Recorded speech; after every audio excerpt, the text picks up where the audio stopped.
Hello friends. So today we're going to look at something, another experiment, this time about the body, so that you don't get bored with the experiments of the external objects and the senses. We're going to jump in straight into one from the body. So in this we're going to look at where we are, where we feel we are in the body. So we definitely feel we're in the body. Like in a dream, to be honest. You know, when you're in a dream, you feel like you're in the body. I do anyway. Some people have commented that they see their dreams from the third person.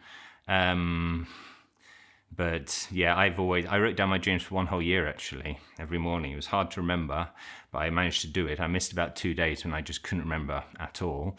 And I was always in the body. I saw some interesting things. I saw vivid colors, and I noticed I was able to write it down, vivid colors. And another day I noticed intense smells. But in my dreams, I'm always from the first person. And there's no reason for that, because we know that I am the whole dream. The only reason why I look out of my eyes in the dream, these eyes that don't work in the dream, in the body that also doesn't work, is because of habit. Is because that's where I always look out of.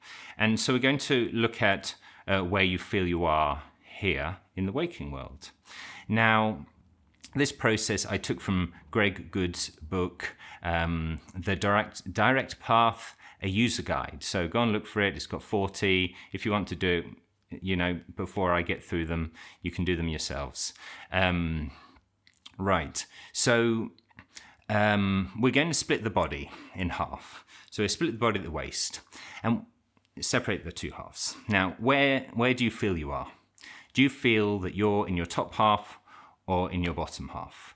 I certainly feel that I'm in my top half. Now, some cultures have different ideas of where they are. Some people see themselves in the heart. I mean, heart. And when we point at ourselves, we do this. But I think other cultures point at the head instead, where they are. But I think certainly I feel like I'm in the head. But that's just me. So you see where you are, above or below the waist. Now, you do another division. Are you above or below the chest? Okay, so do it yourself. I'm not trying to put any ideas in your head. I have to tell you my personal experience, though. So if we split at the neck, I definitely feel that I'm in the head. I feel that if my head was frozen and I was put in the future and they brought me back to life, it would be me. You know, they could replace my whole body and it would still be me. So I feel I'm more in the head. Right, but you may feel that you're in your heart. I don't know, there's lots of people out there who do feel that they're in the heart. Now, so if you're in the body, you have to do this with the body. But basically, we divide it again. So we divide down the eyes. Here, yeah? And we think, which part am I in? Well, I'm in my middle part. See where you are. Where do you feel you are? Okay, now we split the face in half. Are you below your nose? Or are you above your nose? Yes. Now we do the eyes. Are you above your eyes or below your eyes? I actually feel I'm just about there, maybe.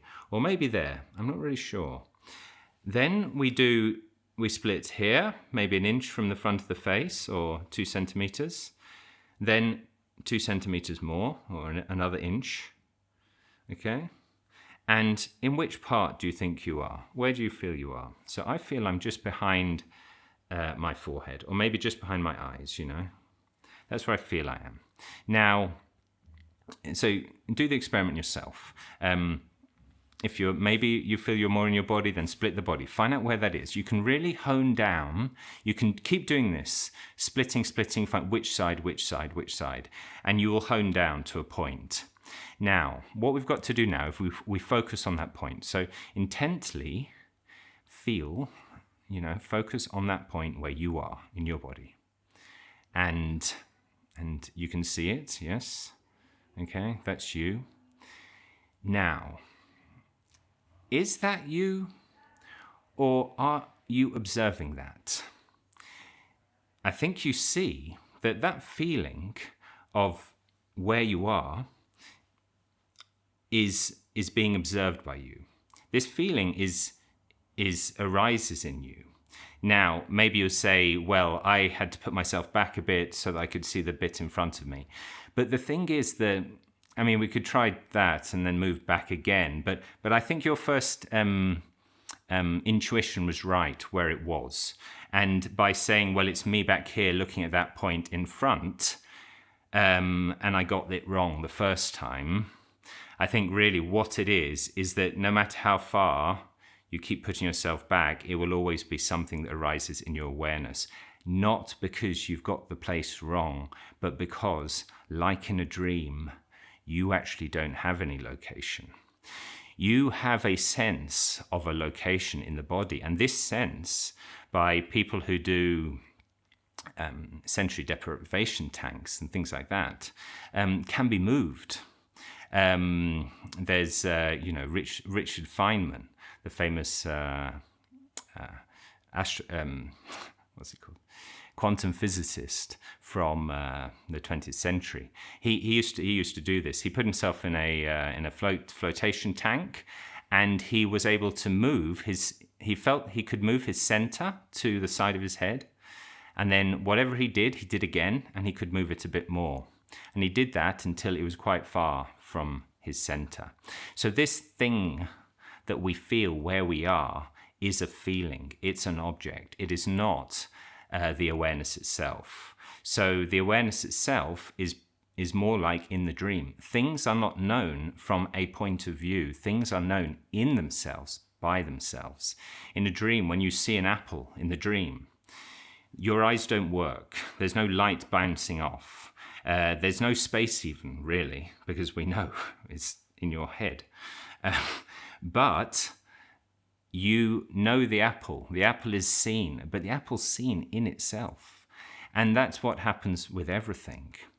Of course, I'm giving this big interpretation now, but what you've got to do is don't listen to me. Do the experiment yourself.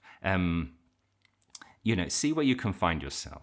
We're going to go on and do some other experiments which will maybe get more interesting, or we're certainly going to keep breaking down the senses until we see that objects are not separate from us. It's getting a bit scary, but it doesn't make you go mad. I'm not mad.